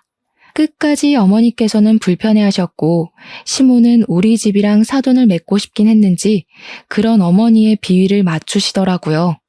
집으로 돌아오는 길에 어머니께서는 악기하는 걸로 트집을 잡는 집안이랑은 사돈 맺기 싫다고 말을 하셨는데 아버지께서 그런 어머니를 진정시키셨어요. 옛날 사람들은 악기하는 걸 그렇게 볼 수 있다고 노동이 최고인 줄 아는 사람들이 있지 않냐면서 그냥 이해하자고 하셨습니다. 아무튼 구색 맞출 거 다 맞춰서 결혼을 했는데 저는 결혼을 하고 나서 저에게 그런 시월드가 열릴 것이라는 생각은 꿈에서도 해본 적이 없었습니다. 신혼여행을 다녀왔는데 남편에게 누나가 둘이 있었단 말입니다. 그러니까 저에게는 신우가 되는 사람들인데 상상보다 더 뻔뻔한 철면피들이었습니다. 저한테 절대로 자기네들은 신우집 같은 거 안 한다고 할 생각도 없다고 하더니 신혼여행 다녀오자마자 선물은 없냐고 저보다 봉투를 더 반기더라고요. 제가 혹시 몰라서 사놓은 선물을 드렸거든요. 면세점에서 사온 보디 제품이랑 립스틱을 드렸는데 엄청 실망한 얼굴로 저한테 이게 전부냐고 물어보더라고요. 그럼 뭐 제가 신우들 주려고 백이라도 사와야 했었나요? 하고 말을 하고 싶었지만 꾹 참고 그게 요즘 유행이래요 하면서 얼버무렸습니다. 신우들이 저한테 본인들 나이가 40을 넘겼는데 지금 유행 따지게 생겼냐면서 구시렁거리더라고요. 자기들 나이에는 비싼 게 최고인데 하면서 둘이 손발이 어찌나 척척 잘 도맞던지 저한테 뭐라 할 때만큼은 절친 같았습니다. 시자 노릇 같은 거 안 할 거라고 하더니 안 하기는 개뿔이죠. 그러더니 신우가 저한테 요즘 유행하는 애들이랑 거리가 먼 것 같은데 별걸 다 챙긴다고 하더라고요. 제가 왜요? 하고 물어보니까 손톱에 네일아트 같은 것도 하나도 안 한다면서 누가 요즘 그렇게 손톱을 바짝 깎냐고 하더라고요. 원래 악기하는 사람들은 손톱 기르면 안 되거든요. 그래서 악기를 해서 그렇다고 이야기를 했죠. 근데 시모가 싹 대화에 끼어들더라고요. 손톱에 그 번쩍이고 그런 거 안 발라서 얼마나 좋니? 매니큐어 같은 거 바르면 쌀알 씻다가 들어갈지도 모르고. 우리 아들이 그런 밥 먹으면 안 되지. 그 말 듣자마자 손톱에 매니큐어를 잔뜩 바르고 싶어지더라고요. 어쩜 말을 해도 저렇게 기분 나쁘게 말을 할 수 있는지 참. 아무튼 쎄한 기분을 안고 신혼생활을 시작했는데 남편이 변호사 사무실에 출근을 했다가 안 했다가 들쑥날쑥 일을 하더라고요. 저는 교양악단에 소속되어 있었기 때문에 일주일에 5번씩 연습실에 나가야 했는데 시간이 유동적인 편이긴 했거든요. 오전 10시부터 오후 4시까지 연습을 하러 나갔죠. 근데 변호사면 저보다 당연히 바빠야 정상인데 너무 집에서 놀고 있길래 일 안 나가냐고 물어봤더니 폰게임이나 하면서 대꾸를 하더라고요. 요즘 일이 없어서 파리만 날려. 우리 사무실 월세 못 내가지고 건물주가 문 닫아버렸잖아. 뭐 잠금 장치 걸어놨던데? 그래서 출근 못해. 저는 그 말에 너무 어이가 없어서 다시 한번 물어봤는데 돌아오는 대답은 똑같은 소리였습니다. 변호사 둘이서 일을 얼마나 안 하면 사건 수임이 들어오지 않아서 월세도 못 내고 쫓겨나 집에서 휴대폰 게임이나 하고 앉아있단 말입니까? 변호사식이나 되어서 그런 일도 법으로 어떻게 못한다는 게 너무 바보 같고요. 물론 월세를 못 낸 게 저 사람이니까 뭐라고 해도 어쩔 수 없는 일이지만요. 진짜 빚 좋은 개살구라는 말이 딱 우리 남편에게 어울리는 말이지 않겠습니까? 저한테 슬쩍 눈치를 보면서 장인어른한테 말 좀 해주면 안 되나 하더라고요. 한마디로 월세를 우리 아버지 보고 대신 내달라고 부탁이라도 드리고 싶다는 소리였습니다. 월세를 내야 자기들도 사건 수임을 받지 않겠냐면서요. 결혼한 지 3개월밖에 되지 않았는데 돈 타령을 하니까 저도 너무 당황스러워서 아버지에게 말을 해야 하나 말아야 하나 고민을 하다가 부탁을 드렸습니다. 그러니까 아버지께서 화들짝 놀라시면서 월세를 못 낼 정도로 사건 수임이 안 되는 사무실이냐고 차라리 국선을 하라고 하지 하시는 거예요. 남편에게 이야기를 하니까 머리를 벅벅 긁으면서 국선도 나쁘진 않은데 인식이라는 게 있지 않겠냐고 말을 하더라고요. 국선 변호사 하면 약간 공짜 변호사 같은 느낌이 있잖아. 나중에 수임료도 후려치기 당한다고 뜬 소문도 많고. 당장 월세도 못 내는 주제에 이거저거 따지는 꼴이 한심해 죽겠더라고요. 아무튼 아버지께서 도와주신 덕분에 다시 사무실 운영을 시작했습니다. 그러고 나서 어버이날이 되어서 시댁에서 밥이나 먹자고 하시길래 남편이랑 같이 시부를 모시고 식당을 갔는데 시모의 표정이 엄청 언짢아 보이는 겁니다. 왜 그런가 저도 눈치만 살살 보고 있었는데 제가 선뜻 시모에게 말을 걸지 않자 시모가 먼저 이야기를 하더라고요. 며느리식이나 되어서 일찍 와서 식사를 차려줄 생각은 안 하고 밖에서 사 먹을 생각밖에 안 하니? 우리 아들이 벌어온 돈을 그렇게 물쓰듯이 쓰는 거야? 아니, 제가 무슨 남편 월급으로 사치를 하고 있으면 할 말이 당연히 없겠지만 저희 집에서 남편 사무실 밀린 월세까지 갚아준 마당에 그게 무슨 소리랍니까? 제가 어이가 없어서 입을 떡 벌렸죠. 거기다가 이 비싼 곳에서 밥을 먹게 된 이유가 시부가 밖에서 비싼 밥 먹고 싶다고 노래를 부르셔서 예약까지 해서 온 것이었습니다. 제가 원해서 온 것도 일방적으로 정한 것도 아닌데 시모가 다 제가 게을러서 밥 차리기 싫어서 여기 온 거라고 치부해버리니까 서운하더라고요. 저도 입이 뚫려 있는데 삼키는 건 아니다 싶어서 시부가 여기 오고 싶다고 노래를 불러서 온 거라고 톡 쏘아붙였죠. 그러니 시모가 저한테 자기는 며느리가 차려준 밥이 먹고 싶다고 하시는 겁니다. 그때 우연치 않게 시간이 맞아 늘러붙은 신우가 그러더라고요. 엄마, 무슨 말을 그렇게 해? 올케가 형석이네 사무실 월세도 냈다고 하던데. 엄마가 이러면 형석이한테 좋을 거 하나도 없어. 웬일로 첫째 신우가 제 편을 들어주면서 이야기를 하는데 괜히 고맙고 그렇더라고요. 하지만 이 모든 것이 사건의 빌드업이 될 거라고는 상상도 하지 못했죠. 불편한 식사 자리가 끝나고 집에 가려는데 첫째 신우가 저를 붙잡더라고요. 올케네 아버지가 국내 항공상 임원이라고 하셨지? 내가 다른 건 아니고 이번에 우리 시댁이랑 같이 해외여행을 가거든. 좌석 업그레이드 좀 해주라고. 그게 가족 한정이라서요. 아마 안 될걸요? 어머, 임원 백이라는 게 있잖아. 그리고 나랑도 올케랑 가족으로 묶인 사이 아니야? 부탁 좀 할게. 전부 다 꿍꿍이가 있어서 제 편을 들어주는 척했던 것이었습니다. 저는 이건 아니다 싶어서 안 될 것 같다고 우리 아버지께서 부탁을 한다 해도 규정이라는 게 있다고 말을 했습니다. 보통 저 정도로 말을 하면 다들 포기를 하고 알겠다고 하는데 신우는 정말 끈질기게 말을 하더라고요. 그럼 어떡해? 내가 시댁에 이미 다 자랑해놓고 비즈니스 좌석에 모시겠다고 했는데. 그럼 올케가 사비 들여서 업그레이드 해줘. 나도 체면이라는 게 있는데 이게 다 올케 탓이잖아. 아니 신우, 이런 식으로 일방적으로 통보를 하는 법이 어디 있어요. 저한테 물어보고 하신 것도 아니고. 제가 왜 사비를 써서 신우 시댁 자리를 업그레이드 해드려요? 그러니까 신우가 저한테 애원을 하기 시작하는데 이미 시댁에 자랑 다 해놨다. 시부모는 비싼 좌석 타는 줄 안다. 자기 체면 좀 살려줘라. 온갖 말을 다 하더라고요. 때를 쓰고 박박 우기기도 하고 피곤해서 뿌리치고 가려고 하는데 식당 주차장에서 실랑이를 벌이고 있으니 시모가 다가오셨습니다. 너네 왜 그러냐고 무슨 일이냐고 하는데 신우가 선수를 쳐서 지한테 유리하게 이야기를 하는 게 아니겠습니까? 마치 제가 되는 걸 안 되는 것처럼 한 것 마냥요. 사돈 어른한테 비행기 좌석 업그레이드 좀 해달라고 부탁했더니 안 된다고 제가 단칼에 잘랐다고요. 아니, 앞뒤 사정 다 빼고 그렇게 이야기를 하면 어떡합니까? 그런 걸로 유세를 떠내 만회하는데 제가 어이가 없어서 이대로 넘어가면 호구 잡히겠다는 생각이 들었죠. 한 번이 어려운 거지 이런 부탁은 한 번 들어주면 두 번, 세 번 부탁하게 되기 마련이거든요. 제가 언제 유세를 떨었어요? 신우가 먼저 통보하듯이 저한테 말한 거잖아요. 이러시면 저도 곤란하죠.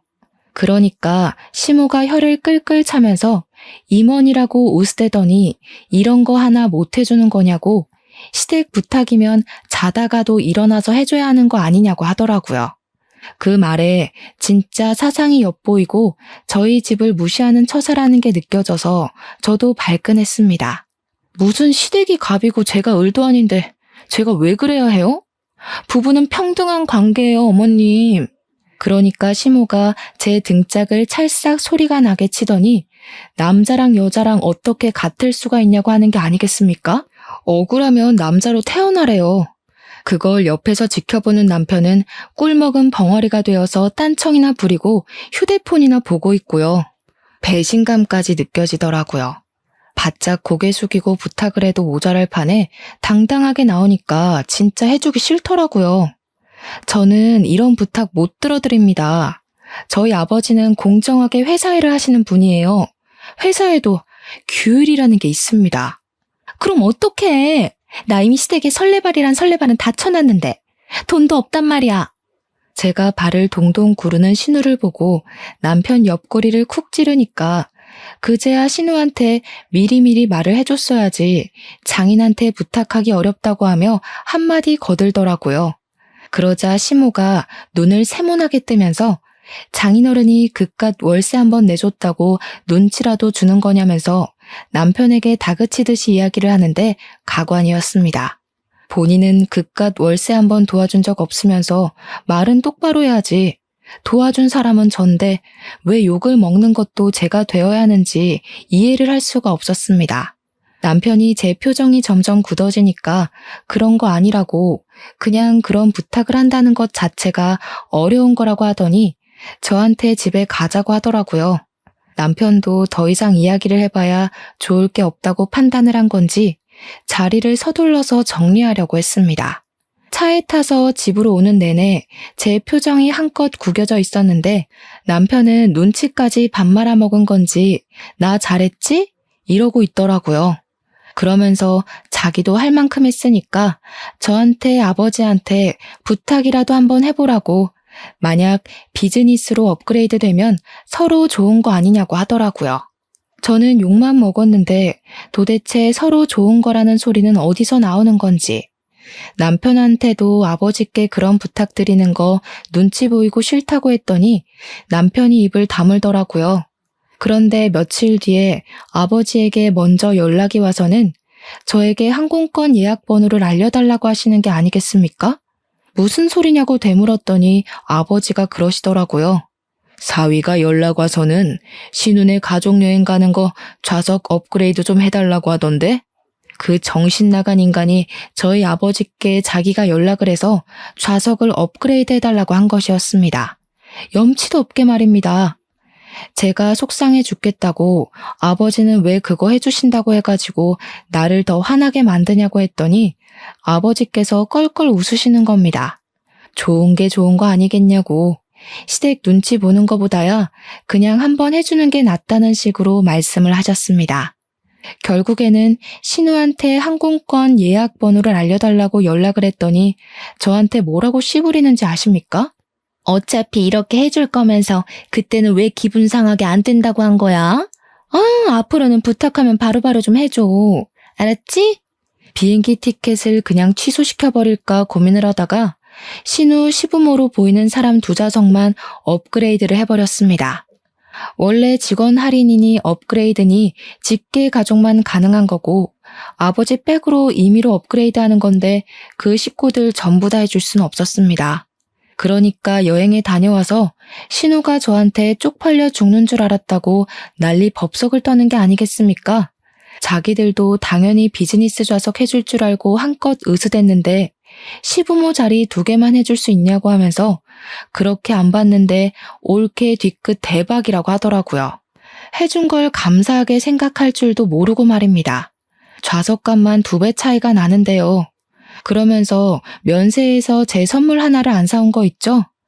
아니, 우리 아버지께서 좌석 업그레이드를 규정까지 어겨가며 해주신 건데 빈손이 말이나 되냐고요. 적어도 우리 아버지 선물로 양주 한 병 정도는 사와야 하는 거 아니냐고 남편에게 불이 나게 따졌습니다. 그러니까 남편이 속 터지게 장인어른 부자잖아. 양주값이 한두 푼도 아닌데 부담됐나 봐 하는 거예요. 우리 아버지 덕분에 비행기 좌석값 절약했으면 당연히 그런 성의는 보여야 하는 거 아니냐고 했더니 지네 누나가 그럴 돈이 있었으면 돈 주고 비즈니스 끊고 가지 않았겠네요.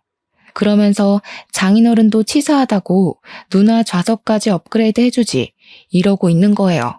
진짜 상식이라는 게 없는 사람인가 싶었습니다.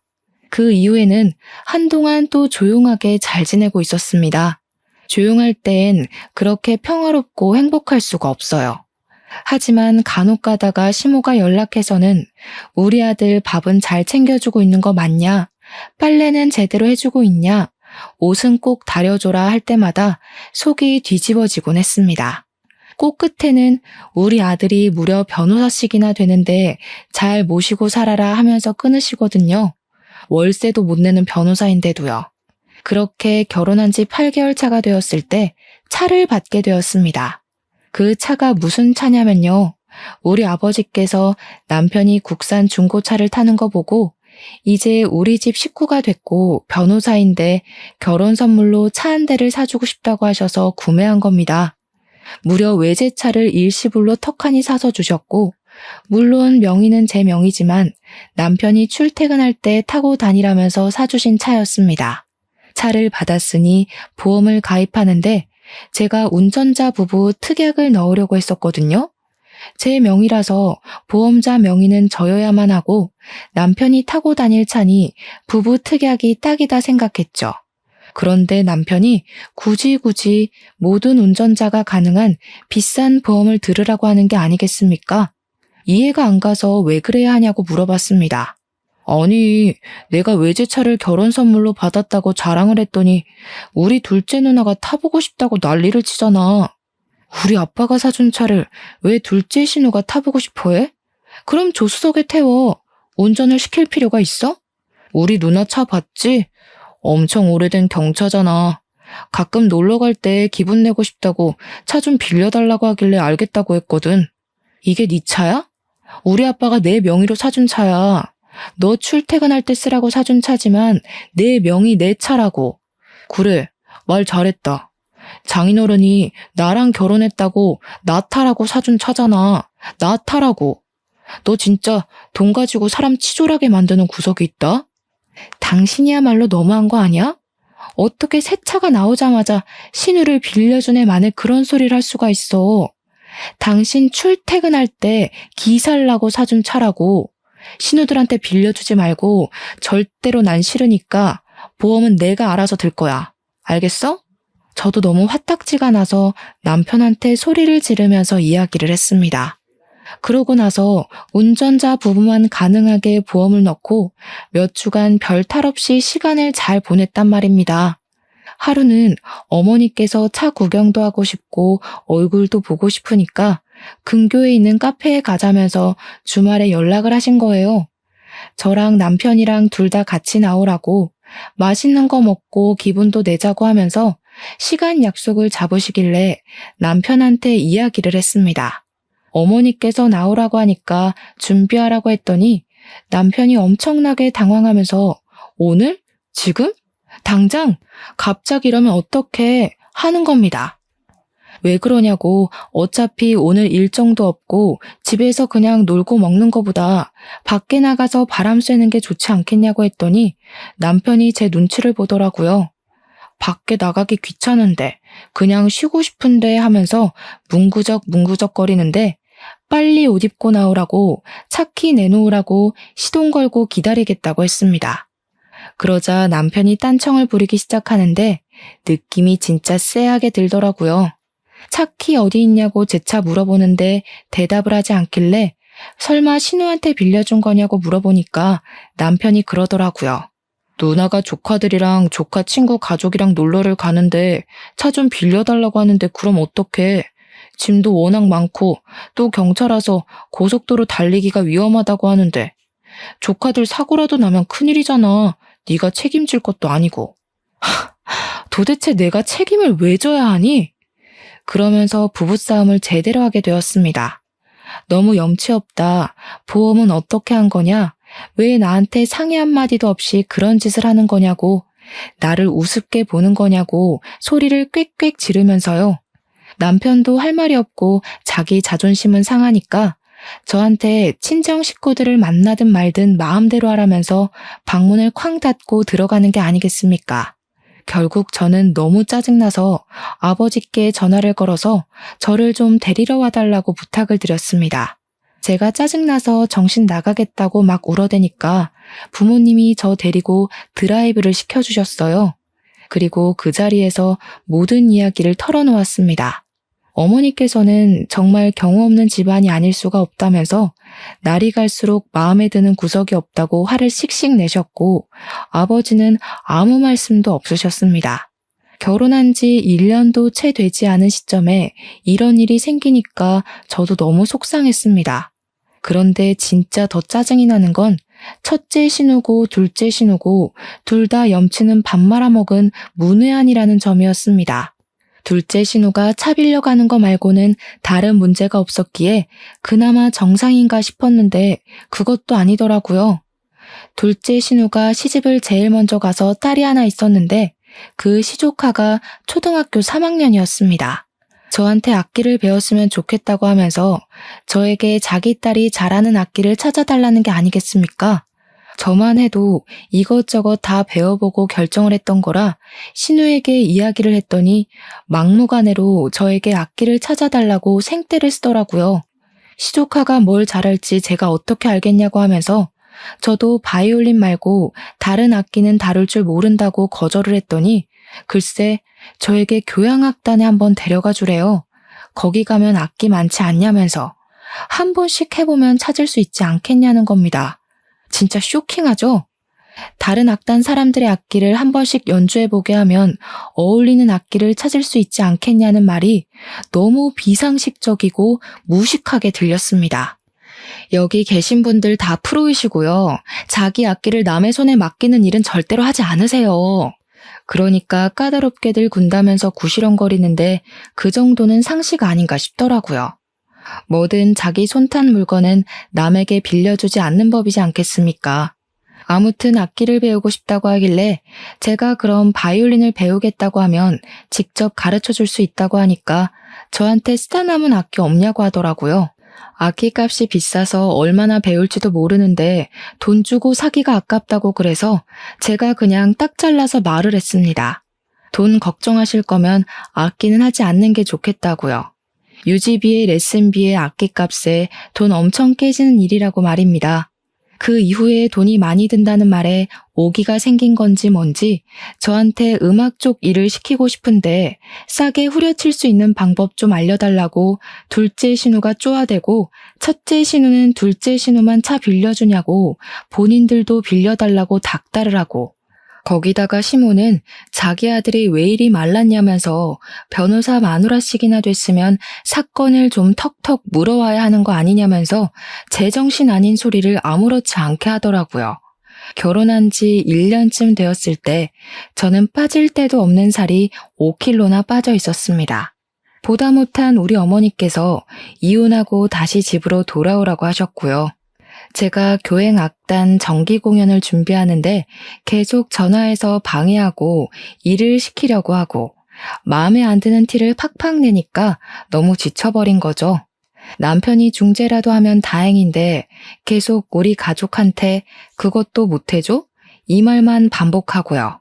참는 자에게 복이 있다고 정말 제대로 기가 막히게 복수를 하면서 새 인생 찾아갈 기회가 생겼습니다. 저희 결혼 1주년 기념일쯤 시부모님 결혼 40주년이랑 겹치는 바람에 온 가족이 해외여행을 가자고 말이 나온 겁니다. 당연히 저에게 온 가족 좌석을 비즈니스로 업그레이드 해오라며 항공권 구매까지도 저에게 해달라고 하더라고요. 뿐만 아니라 호텔도 예약해라, 일정도 쪄놔라. 전부 다 최고급으로 해오라고 하는데 돈은 한 푼도 안 주더라고요. 제 돈으로 다 예약하라고 자기들은 몸만 가겠다는 거죠. 열받아서 부모님께 이야기하고 이혼하겠다고 하니까 어머니께서 곱게 이혼해주면 안 된다고 판을 짜기 시작하셨습니다. 비행기는 편도로만 끊어놓고 좌석도 날개 쪽 좌석으로 제일 시끄럽고 풍경도 안 보이는 곳으로 구매를 했습니다. 호텔도 엄청 고급스러운 호화호텔 옆에 딸린 허름한 2성급 비즈니스 호텔로 잡았는데 모텔보다 못한 수준이더라고요. 여행 준비는 제가 하겠다며 시댁에 떵떵 큰 소리를 쳐놓고 고급 호텔에 비즈니스 좌석을 끊어놓은 것처럼 뻥까지 쳤습니다. 그리고 여행 당일에 공항에 모여서 출국 심사를 하는데 제가 일부러 유효기간이 만료된 옛날 여권을 들고 갔습니다. 당연히 심사에서 걸리게 되었고 저는 만료된 여권으로는 비행기를 탈 수 없다고 쫓겨나게 되었습니다. 시댁 식구들이 다들 한 소리씩 하는데 웃음을 꾹 참고 집에 새 여권 있으니 다음 비행기를 타고 가겠다고 먼저 들어가 계시라고 이야기를 했습니다. 우리 면세 쇼핑하기로 했잖아. 나 카드 없는데. 카드 줘. 저는 고분고분하게 미리 전날 정지시켜 놓은 신용카드와 해외 나가서 밥 사 먹고 있으라며 선불 카드를 남편 손에 쥐어주었습니다. 비행기 타러 들어가는 걸 배웅하자마자 바로 변호사 사무실로 달려가서 이혼 소송을 시작했고요. 면세 쇼핑 중인 건지 남편이 전화가 와서는 카드가 안 긁힌다고 뭔가 잘못된 것 같다고 하길래 놀란 척하면서 알아보겠다고 연기를 했습니다. 정지된 카드로 뜬다고 호들갑을 떨길래 일단 당신 카드든 신호카드든 아무거나 긁으라고 이야기를 하면서 막 달래주었죠. 웃음 참느라 혼났네요. 그러더니 2시간 뒤에 전화가 와서는 이번에는 비행기 좌석이 이상하다고 하는 겁니다. 비즈니스 좌석이 아니라 일반석, 그것도 날개 쪽으로 배정을 받았다면서 빨리 장인어른에게 연락을 해보라고 하더라고요. 10분 뒤에 아무렇지 않게 연기를 하면서 남편에게 전화를 걸었습니다. 어떡하지? 비즈니스 좌석을 산 사람들이 많아서 우리처럼 공짜로 타려는 사람들은 뒤로 밀려서 일반석에 배정을 받게 된 거래. 다들 구시렁거리는 소리가 전화기 너머로 들리더라고요. 진짜 얼마나 웃기던지 눈물까지 났습니다. 저는 숙소는 땡땡 호텔로 찾아가면 된다고 마지막 피날레까지 전해준 뒤 이혼 소장을 접수하고 짐도 전부 친정으로 옮겨버렸습니다. 포장이사까지 미리 예약해서 처리하니 편하더라고요. 그리고 나니까 새벽 2시쯤 해외에 도착한 남편에게서 다시 한번 전화가 걸려왔습니다. 진짜 이거 왜 이래? 호텔에 왔더니 예약 내역이 없대. 일단 우리 밥 먹으러 왔어. 그래? 그럼 그 호텔 옆에 보면 진짜 작고 허름한 호텔이 하나 있을 거야. 거기 가봐. 예약된 거 있을걸? 뭐라고? 제정신이야? 그 옆에 다 쓰러져가는 폐가 같은 저 건물이라고? 엄마, 일단 이 카드로 밥값부터 계산해봐. 그러면서 자기들끼리 우왕좌왕하는데 시모는 이 카드 안 긁힌다는 것 같은데 얘 뭐라는 거냐 하는 소리가 막 들리더라고요. 말도 안 통하는데 되는 일이 하나도 없다면서 시부모의 남편의 신혼의 가족들까지 전부 난리가 나는 소리를 전해 들었습니다. 다들 영어 한마디를 제대로 하는 사람이 없는 건지 계속 의사소통이 안 된다고 불평을 하길래 제가 친절하게 설명을 해주기로 마음먹었죠. 빈대처럼 들러붙는 당신네 가족들 전부 쫓아내기로 했어. 집 정리도 다 했고. 이혼 소장 보냈으니까 한국 돌아오면 확인해. 여권 일부러 만료된 거 들고 갔는데 눈치 못 채더라? 표지색이 다른데. 그리고 비행기? 내가 정신 나갔다고 10명짜리를 전부 비즈니스로 끊니? 너네 가족 염치 없다. 호텔도 나보고 방 4개를 잡으라고? 허름한 모텔로 1박만 예약 잡았으니까 내일부터는 호텔도 알아보도록 해. 아, 맞다. 면세점에서 쓰라고 준 카드는 정지된 카드니까 버리고 선불 카드에는 특별히 10만 원 넣어왔으니까 맛있는 거 사 먹어.